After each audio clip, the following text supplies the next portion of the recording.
miaka miwili Nabi ndo kaondoka. Kwa kuna Nabi, Gamondi, Ramovic, Hamdi, Falls and now other kocha. Kwanza kitaalamu lazima timu ivurugike.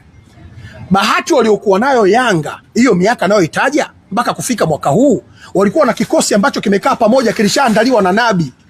Project ya nani? Ya Nabi. Sema tena nani? Nabi. Ile ilikuwa project ya Nabi, kama Liverpool project ya Jurgen Klopp imeishia mwaka jana. Unaona mwaka huu kila anayemkamata hata akienda Azam anaweza kupata sare.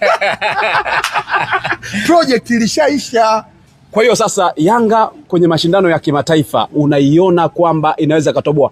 Ukirejea mchezo dhidi ya KMC wameshinda goli 4, lakini watu wanalalamika kama alivyosema watatoboa huko pia.